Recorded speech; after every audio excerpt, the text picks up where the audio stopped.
le fait que le pouvoir mobilise autant d'énergie pour essayer de contrecarrer le Hirak, cela démontre que le Hirak est très puissant.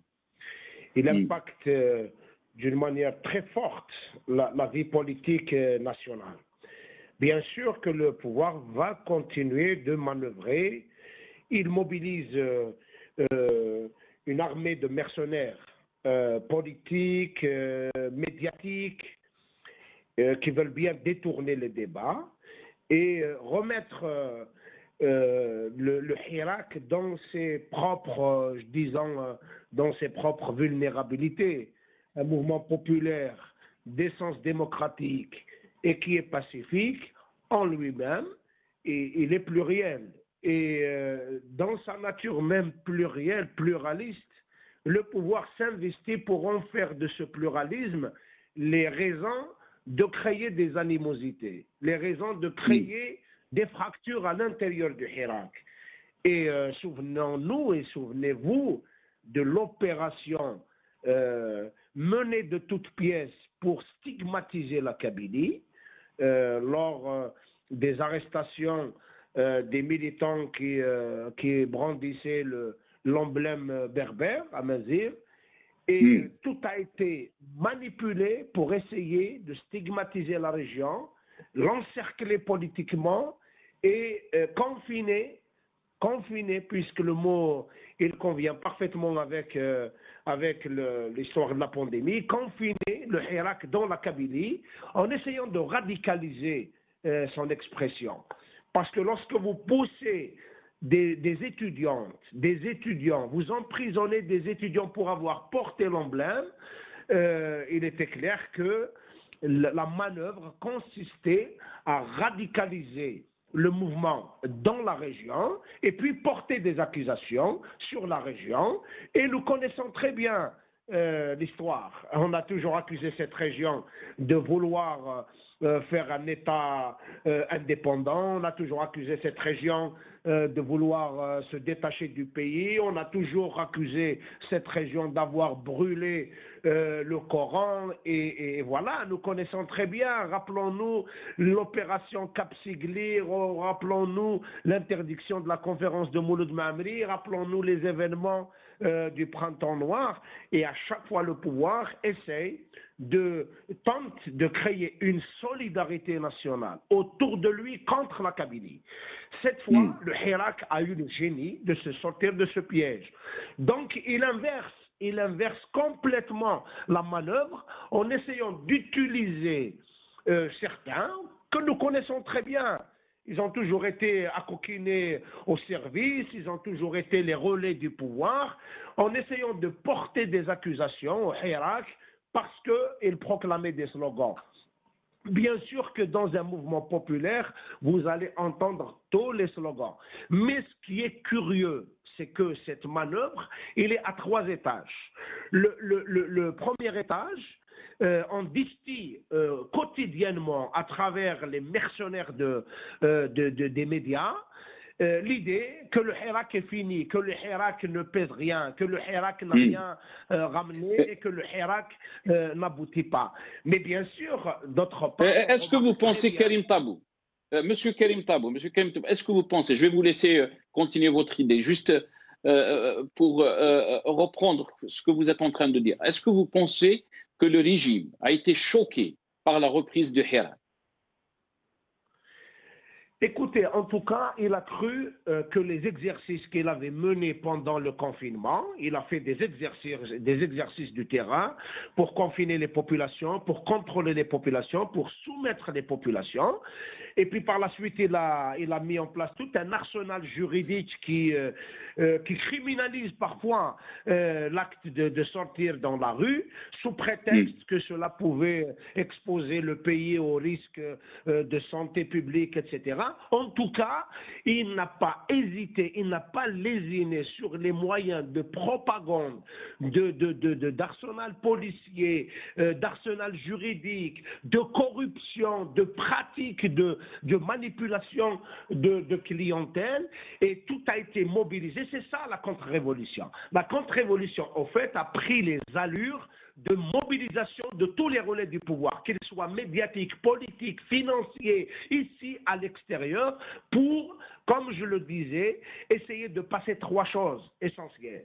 Et le tout étant de tenter d'affaiblir le Hirak sur le plan psychologique, sur le plan politique. Le premier est que les réseaux du pouvoir distillent quotidiennement l'idée que le Hirak n'a pas abouti, il n'a pas conclu quoi que ce soit. Or, la réalité est que le Hirak, à chaque coup, le régime le reçoit durement, d'une manière très forte. Et la preuve est que, comme vous le dites, le retour, sinon la reprise du Hirak a été vécue comme un vrai cauchemar parce que certains se voilaient la face, se voilaient la réalité. Certaines structures de l'État, notamment les structures sécuritaires, parfois, ils se montent à elles-mêmes en disant que le Hirak est fini, etc.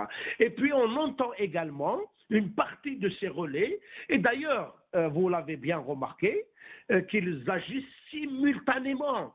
Mais vous voyez les partis politiques qu'on connaît être des relais, sinon le bras long des services, ils sont réactivés de nouveau, chacun avec son style, qu'il est islamiste ou qu'il n'est pas islamiste, mais en fait, ils travaillent chez le même patron qu'on connaît très bien, qui est Ibn Aknoun. Donc aujourd'hui, il y a également ceux qui essayent de passer l'idée qu'on ne peut plus continuer comme ça et qu'il faut aller aux élections et qu'il faut rentrer dans les institutions et que le tout doit se dérouler à l'intérieur des institutions.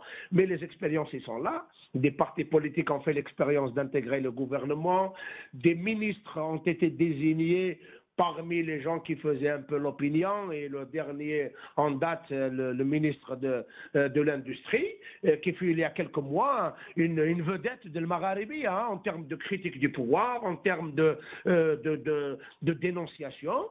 Mais au fait, les appâts, l'attrait de la mangeoire, il est très puissante. Le pouvoir s'est doté d'un aspirateur de corruption, et il y a des gens qui n'arrivent plus à résister à ça. La question des slogans, bien sûr que ça doit gêner. Ça doit gêner. Il est vrai que certains de nos slogans devront être révisés, reformulés, mais est-il... mais est-ce que ces slogans aussi, comme ils le disent, représentent un danger pour la cohésion du pays, pour l'armée? Oui, mais vous savez, l'Algérie compte entre les chaînes de télévision officielles et privées 15 chaînes. Aucune de ces chaînes ne rapporte la voix du peuple. Le peuple est en droit de crier « Al-Magharibiya Qanat Shab ». Où est-ce qu'il est le mal dans tout ça? Lorsque vous avez toutes ces chaînes-là et qui ne rapportent rien de ce qui se passe sur le terrain, et qu'il n'y a que la chaîne Magharibiya qui rapporte, qui informe le citoyen, les citoyens sont en droit de considérer que le Magharibiya Qanat Shab. Et puis, quand on évalue, quand on nous dit qu'il y a eu des mesures qui sont prises, et ce discours est très rapporté par certains milieux de politicards attirés par la mangeoire, qui disent voilà, non, mais quand même il y a eu des choses qui ont été prises, il y a eu la libération des détenus, oui, mais je n'ai pas lu dans l'histoire du mouvement national, de mouvement de libération du pays, à aucun moment de l'histoire, les Moudjahidines ont demandé la libération des détenus. Les Moudjahidines, ils ont libéré le pays. C'est vrai que ce n'est pas le même contexte. Nous sommes un mouvement pacifique, nous sommes un Hirak pacifique, d'essence démocratique, décidé à revendiquer la mise en place d'un état de droit. Nous sommes dans un autre contexte. C'est juste pour vous dire que le pouvoir et ses relais simultanément oublie la responsabilité du pouvoir dans tout ce qui se passe dans ce pays en termes de pratiques policières, en termes de brutalité contre les étudiants, en termes de fermeture de tous les accès sur Alger, en termes de fermeture complète des médias et avec des propagandes et des pratiques de corruption qui se généralisent à tous les niveaux. Certains se sentent dans le confort de porter secours au pouvoir parce qu'ils considèrent que c'est le pouvoir qui donne, le peuple ne donne rien. Le peuple, il est bien clair aujourd'hui que ces relais ont perdu la crédibilité. Quand j'entends quelqu'un qui, juste avant le Hirak, lors du déclenchement du Hirak, s'acoquiner avec Saïd Bouteflika, déjeuner avec Saïd Bouteflika, vient nous proposer le prolongement du mandat de Bouteflika d'une année, et puis d'autres partis politiques qui considéraient qu'il était nécessaire de passer par les solutions constitutionnelles, et des gens se sont réunis, ils ont même tenté de manœuvrer contre le Hirak en réduisant la question de la demande du changement radical à la simple application d'une disposition constitutionnelle, à savoir l'article 102. Toutes ces manœuvres-là, toutes ces tricheries, finalement, le Hirak était là. Mais bien sûr, moi, j'appelle les Hirakis, j'appelle le peuple algérien, j'appelle les citoyens, j'appelle tout le monde à rester pacifique. Monsieur Tabou, à vous la question. Quand on voit un entêtement du régime face, bien sûr, aux revendications du peuple algérien, quelles sont les perspectives? Est-ce qu'on est face à un bras de fer qui peut mettre en péril, bien sûr, notre pays? Et comment vous voyez aussi le rôle du Hirak dans les semaines et les mois à venir?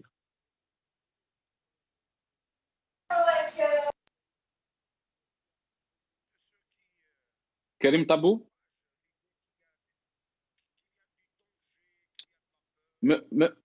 Monsieur Tabou, est-ce que vous êtes avec nous? Je ne sais pas si vous avez entendu la question. Je vous entends bien, je vous entends très bien. Très bien. Est-ce que vous avez entendu ma question? Oui, je suis en train de répondre. Ah, très bien, je ne vous ai pas entendu. Très bien. Allez-y, monsieur Tabou, je vous en prie. Non, je disais personnellement, je ne fais pas partie de ces gens qui propagent l'idée qu'il y a des risques et que le pays est sur le point de basculer dans la violence. Tout cela, ce sont des méthodes connues. Ce sont des méthodes de propagande connues. Nous avons déjà, c'est du déjà vu, c'est du déjà vécu. Et nous devons tirer les leçons du passé.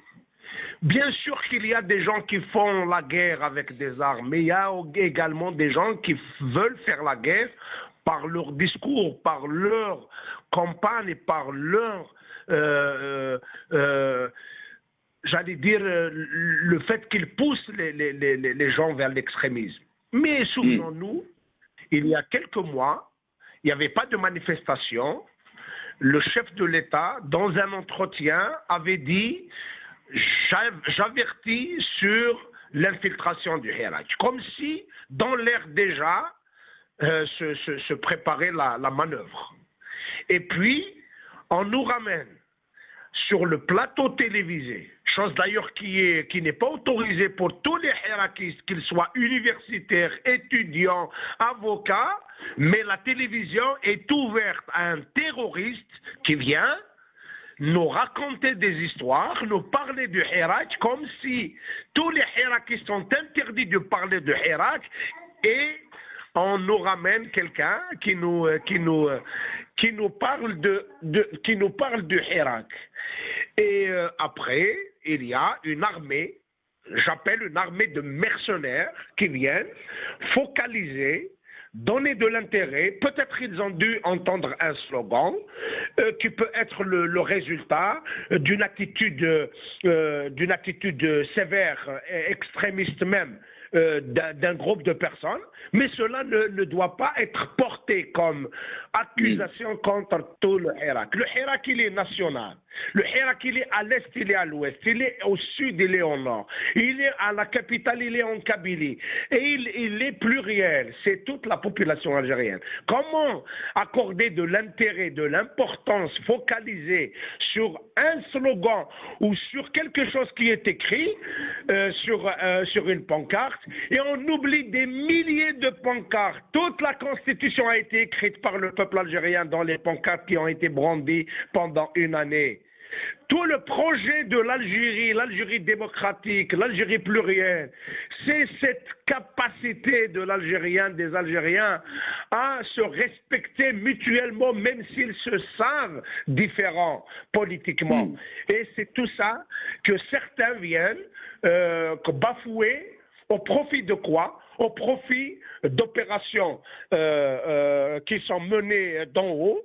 Et je vois simultanément une partie de la presse, une partie de la classe politique, une partie entre guillemets d'animateurs politiques universitaires vont dans le même sens, mais d'une manière ordonnée, orchestrée, simultanée.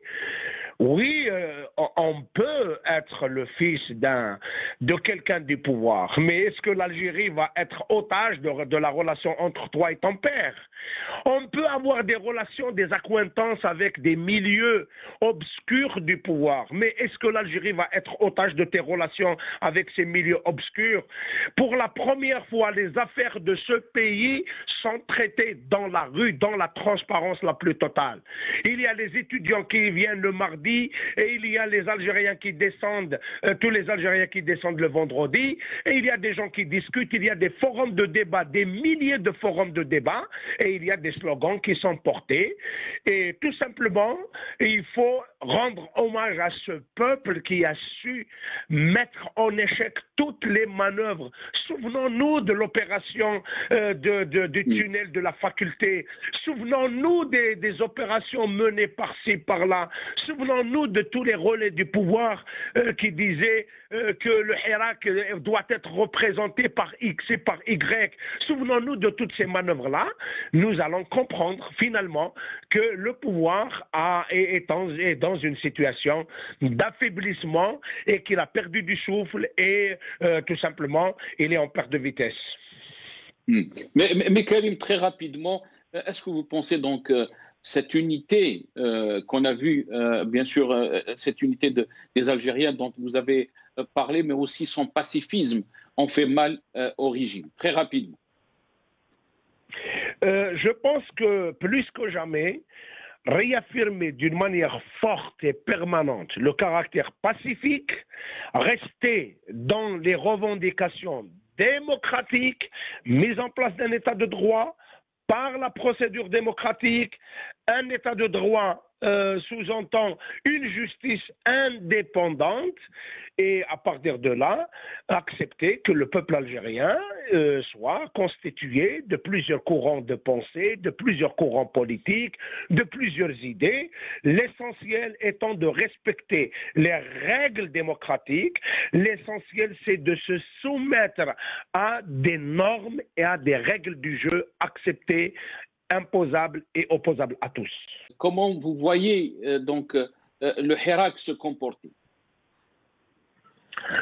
Rester serein, rester fixé sur le cap initial, sur les objectifs primordiaux, ne pas se laisser entraîner par les coups de diversion et les manœuvres de manipulation, rester concentré sur le fait, comme l'ont si bien soulevé les amis, le caractère pacifique, le caractère déterminé, et puis nous sommes unis, même si nous avons conscience de nos différences.